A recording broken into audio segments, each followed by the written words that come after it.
Alright guys, let's continue our listening lesson. Jadi hari ini kita akan latihan dengan listening yang bagian ketiga ya.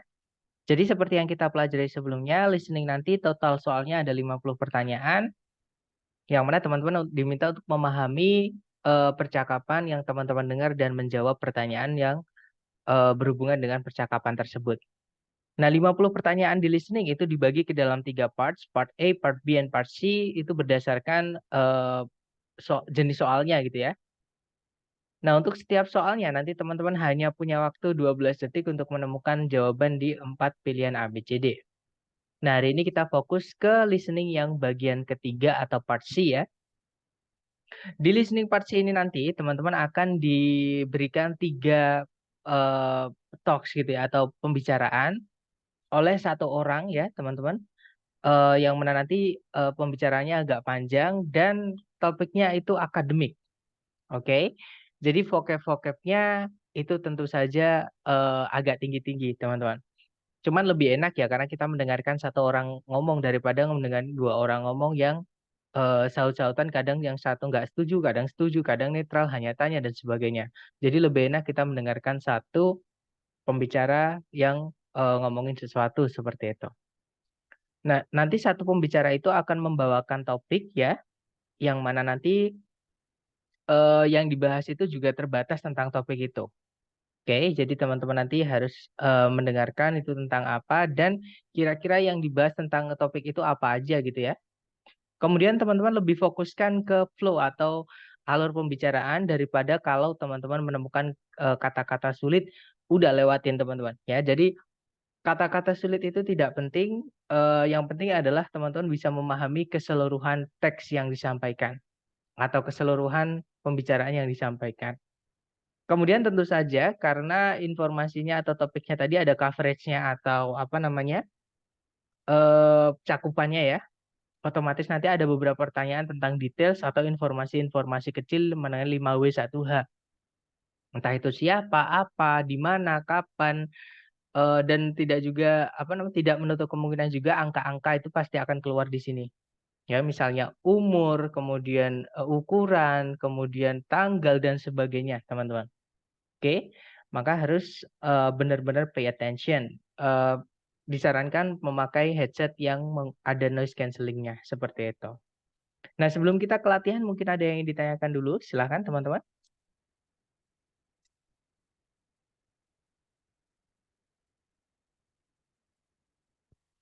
Oke, aman ya berarti. Baik, kalau gitu kita coba ke latihan buat teman-teman. Saya mute semuanya. Oke, dicoba dulu ya teman-teman, jangan takut salah karena listening ini skill, maka perlu dibuat terampil atau disering-sering latihan. Silahkan teman-teman dicoba dulu ya. Nanti teman-teman kirim jawabannya ketika 4 soal sudah terjawab, kayak part B kemarin. Oke, silahkan teman-teman. Now we will begin Part C with the first talk.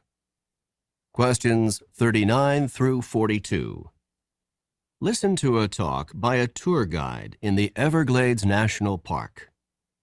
Today we're going to be taking a tram tour through part of the Everglades National Park.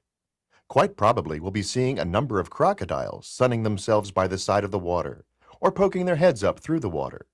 Needless to say, we will not be getting off the tram at any time until we leave the area because of the danger posed by the crocodiles. By the way, you've probably heard of the expression crying crocodile tears. It is common to say that someone is crying crocodile tears when he or she is pretending to be sad or full of regret. Crocodiles always appear to have tears in their eyes, but they are not crying because of sadness or even pretended sadness. Instead, a crocodile uses its tear ducts to get rid of extra salt from its body. A crocodile does not sweat the same way that humans do and must get rid of extra salt through tears. So if you see a crying crocodile, do not think that it's feeling sad. It is basically sweating through its eyes. Look, over there on the right. There are two large crocodiles on the water's edge, right next to the fallen trees. You can get out your cameras and take pictures from here on the tram, but no, you cannot get off the tram to get any closer. Number 39. Where does this talk take place?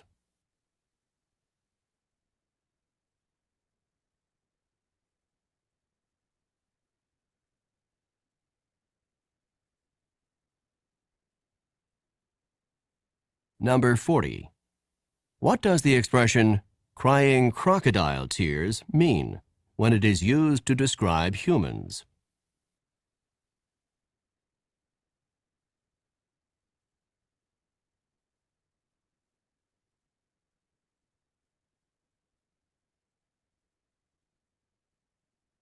Number 41. Why do crocodiles have tears in their eyes?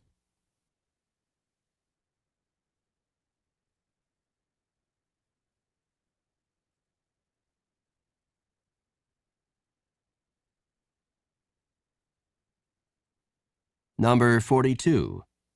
What does the tour guide recommend?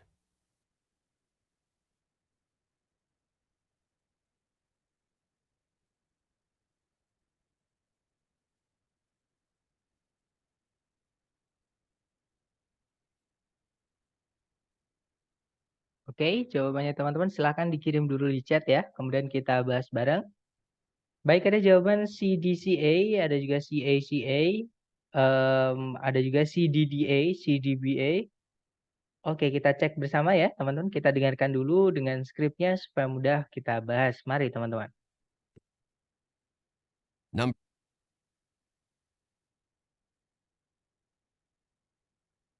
Questions 39 through 42. Listen to a talk by a tour guide in the Everglades National Park. Today we're going to be taking a tram tour through part of the Everglades National Park. Quite probably we'll be seeing a number of crocodiles sunning themselves by the side of the water or poking their heads up through the water. Needless to say, we will not be getting off the tram at any time until we leave the area because of the danger posed by the crocodiles. By the way, you've probably heard of the expression crying crocodile tears. It is common to say that someone is crying crocodile tears when he or she is pretending to be sad or full of regret. Crocodiles always appear to have tears in their eyes, but they are not crying because of sadness or even pretended sadness. Instead, a crocodile uses its tear ducts to get rid of extra salt from its body. A crocodile does not sweat the same way that humans do and must get rid of extra salt through tears. So if you see a crying crocodile, do not think that it's feeling sad. It is basically sweating through its eyes. Look, over there on the right. There are two large crocodiles on the water's edge, right next to the fallen trees. You can get out your cameras and take pictures from here on the tram, but no, you cannot get off the tram to get any closer. Nah, itu tadi teman-teman. Jadi itu tadi adalah sebuah pembicaraan oleh seorang pemandu wisata ya di Everglades National Park. Jadi tadi dikatakan hari ini kita akan melakukan perjalanan menggunakan tram melalui bagian dari Everglades National Park. Kemungkinan besar nanti kita akan melihat sejumlah buaya yang sedang berjemur gitu ya di bawah matahari di tepi air atau menjulurkan kepala mereka dari dalam air. Tentu saja kita tidak boleh meninggalkan tram kapanpun sampai kita meninggalkan area itu karena bahaya yang bisa dilakukan oleh para buaya tersebut. Ngomong-ngomong, kalian mungkin pernah mendengar ungkapan menangis mengeluarkan air mata buaya. Sudah menjadi hal yang umum kita mengatakan kalau seseorang itu sedang mengeluarkan air mata buaya ketika dia pura-pura sedih atau pura-pura menyesal. Nah, buaya itu selalu terlihat memiliki air mata di mata mereka, tapi mereka itu sebenarnya tidak sedang menangis karena sedih atau bahkan kesedihan yang dibuat-buat. Namun, seekor buaya menggunakan selaput air mata untuk menyingkirkan kadar garam yang berlebihan dari dalam tubuhnya. Seekor buaya tidak berkeringat seperti halnya manusia dan tetap harus mengeluarkan keringat dari dalam tubuhnya melalui air matanya. Jadi jika kalian melihat seekor buaya sedang menangis, jangan mengira kalau buaya itu lagi sedih. Dia itu sebenarnya lagi keringetan melalui matanya. Coba lihat di sebelah sana di kanan, ada dua buaya besar di tepi air itu tepat di sebelahnya pohon-pohon yang tumbang itu. Kalian boleh mengeluarkan kamera dan mengambil gambar dari sini di atas tram, tapi kalian nggak boleh meninggalkan tram untuk mendekat. Oke, kita cek number 39 ya. Number 39. Where does this talk take place? Di mana pembicaraan tadi terjadi, teman-teman? Tadi jelas ya, si pembicaranya tadi, tour guide-nya tadi bilang mereka ada di atas tram. Nah, tram sendiri itu adalah kendaraan yang jendelanya terbuka, memang ditujukan untuk wisata, untuk sightseeing, untuk melihat kanan kiri, seperti itu. Nah, nomor 39 jawabannya yang tepat adalah Charlie ya, on a tram. Nice. Number 40. What does the expression crying crocodile tears mean when it is used to describe humans? Nah, apa makna dari ungkapan menangis mengeluarkan air mata buaya ketika dipakai untuk mendeskripsikan manusia? Nah, tadi dijelaskan, it is common to say that someone is crying crocodile tears when he or she is pretending to be sad or full of regret. Intinya, orang itu biasa dipanggil mengeluarkan air mata buaya ketika dia lagi sedih, dia lagi pura-pura sedih atau pura-pura menyesal. Nah, berarti jawaban yang paling tepat adalah yang delta ya. It means they are pretending to be sad. Berarti mereka lagi pura-pura sedih seperti itu. Oke, lanjut number 41. Number 41. Why do crocodiles have tears in their eyes? Nah, apa alasan kenapa buaya itu memiliki air mata di mata mereka? Nah, tadi dijelaskan a crocodile always appears to have tears in their eyes. Tadi ya, terusannya kurang lebih tadi untuk mengeluarkan kadar garam yang berlebihan dari dalam tubuhnya. Maksudnya adalah keringatnya ya. Nah, jawaban yang paling tepat adalah yang Charlie. They are getting rid of salt. Mereka menyingkirkan kadar garam seperti itu. Oke, terakhir nomor 42. Number 42. What does the tour guide recommend? Nah, apa yang kemudian si tour guide-nya tadi rekomendasikan? Nah, ini merujuk ke kalimat terakhir tadi, teman-teman. Tadi dikatakan, you can get out your cameras and take picture from here on the tram, but no, you cannot get out the tram to get any closer. Jadi, kalian boleh mengeluarkan kamera dan mengambil gambar dari sini, dari atas tram, ya. Berarti jawaban yang paling tepat adalah yang alpha, taking photographs. Nah, kalau yang Bravo, Charlie, dan Delta itu yang dilarang, bukan yang direkomendasikan. Seperti itu. Oke, lanjut ke audio kedua. Dicoba lagi, teman-teman. Silahkan. Questions 43 through 46. Listen to the following lecture by a university professor. Please take your seats now because I would like to begin today's lecture. Today, we will be discussing one of the more elegant and distinct forms of 19th century transportation, the clipper ship. Clipper ships of the 19th century were the graceful, multi-sailed, ocean-going vessels that were designed for maximum speed. They were given the name clipper ship in reference to the fact that they clipped along at such a fast rate of speed. Clipper ships were constructed with a large number of sails in order to maximize their speed. They often had 6 to 8 sails on each of the masts, and ships commonly had 3 and perhaps 4 masts. The speeds that they achieved were unbelievably fast for the era. Clipper ships could, for example, accomplish the amazing feat of traveling from New York to San Francisco in less than 100 days. Clipper ships first came into use in the United States in the 1840s. They were originally intended to make the trip from New York around the tip of South America and on to China in order to transport tea to the United States. Once gold was discovered in California in 1848, clipper ships were immediately put into use to carry large numbers of gold prospectors and large amounts of mining supplies from the East Coast to California. With the success of the American clipper ships, the British began their own fleet of clipper ships to transport goods from the far reaches of the British Empire. That's all for today's class. Don't forget that there's a written assignment due on Friday. Number 43. In which course would this lecture most probably be given?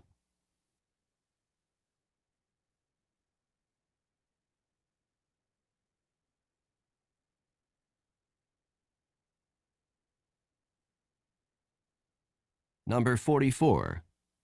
What is the most likely meaning of the expression to clip along?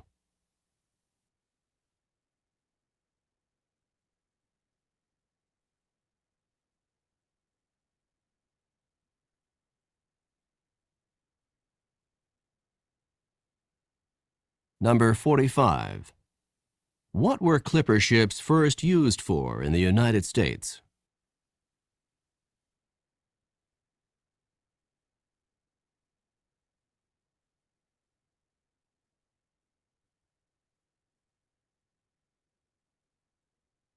Number 46.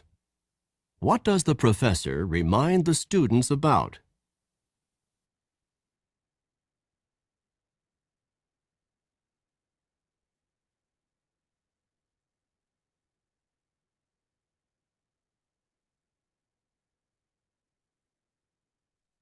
Well, oke, silahkan jawabannya teman-teman dikirim di chat sedapatnya dulu ya. Baik, ada jawaban ABDA.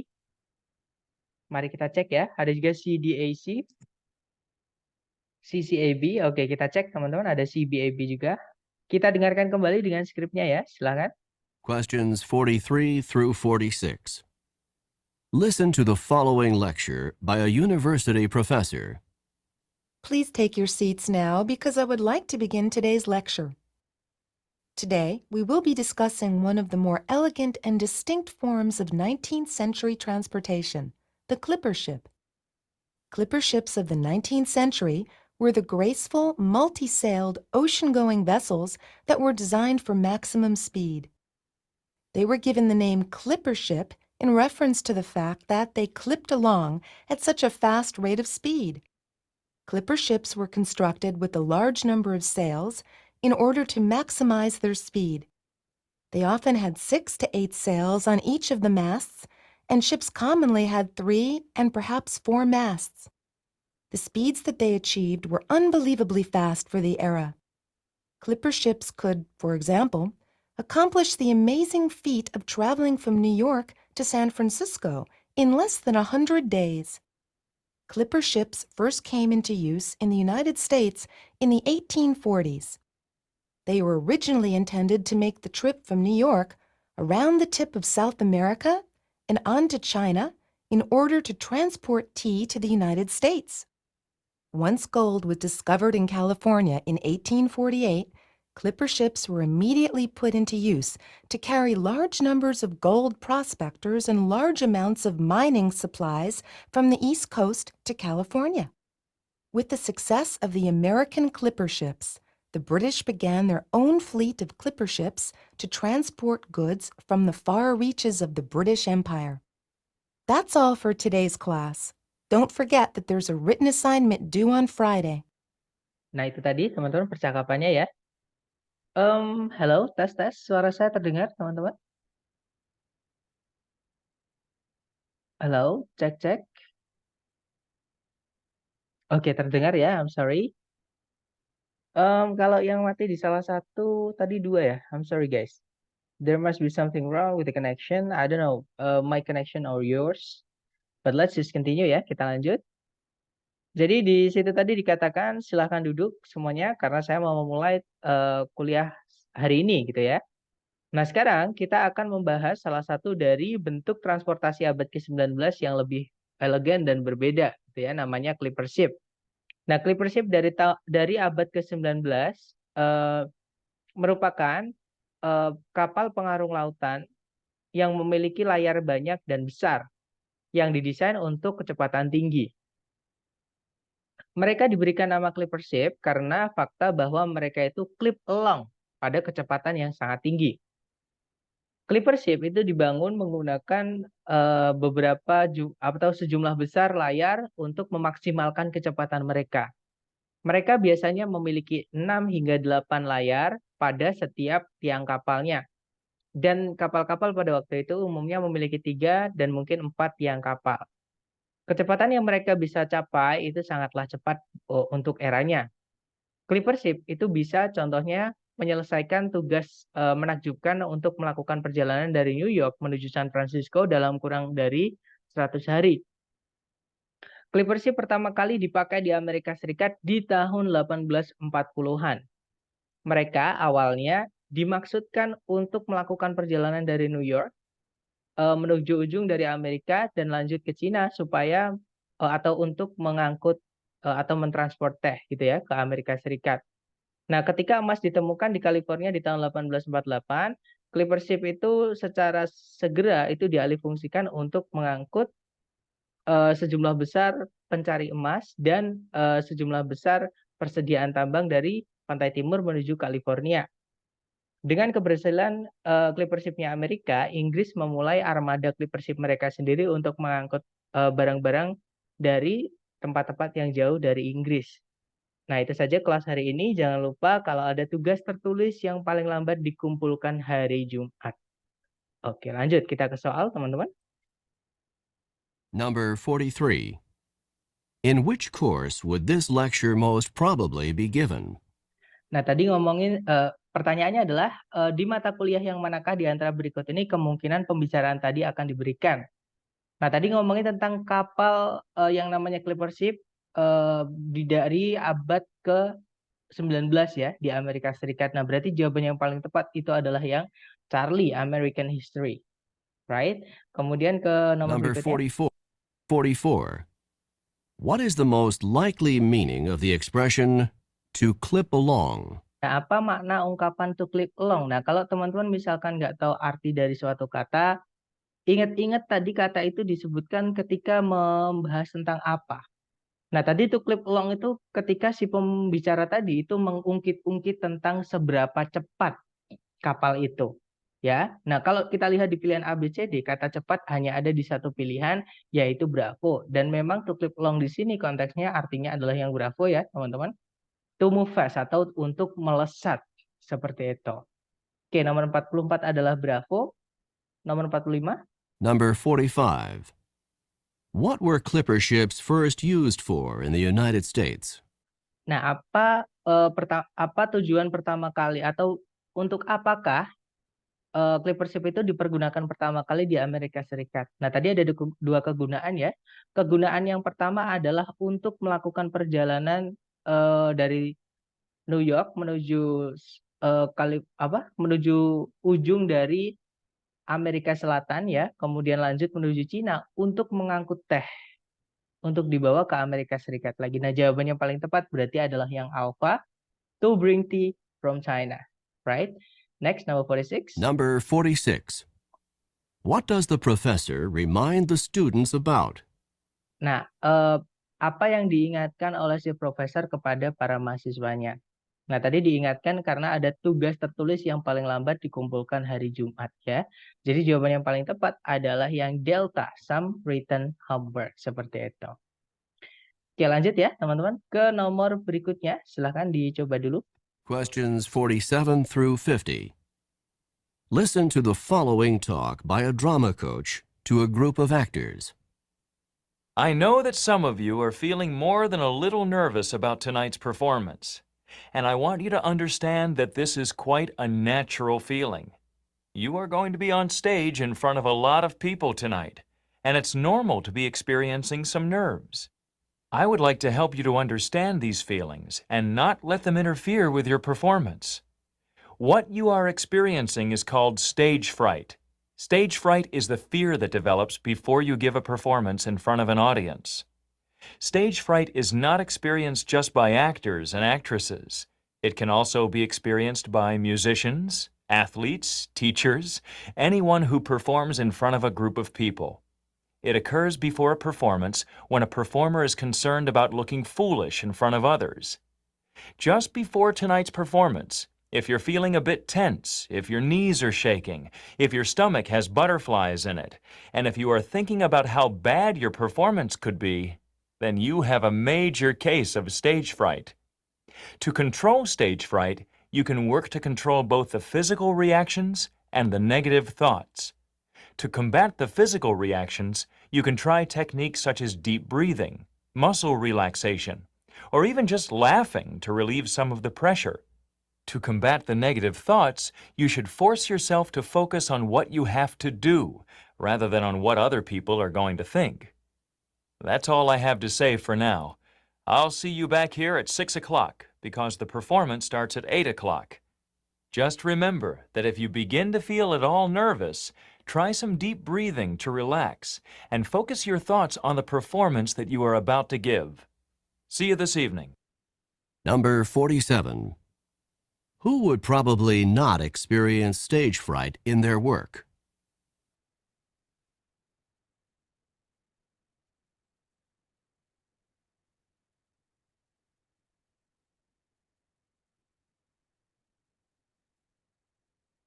Number 48. What physical reaction might someone who is experiencing stage fright commonly have?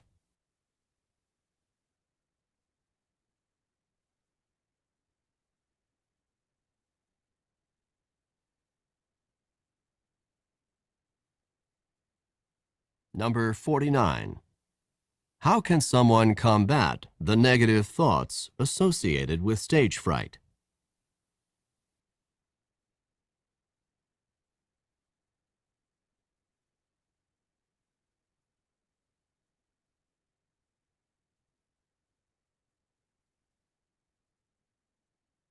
Number 50. When should the actors arrive at the theater?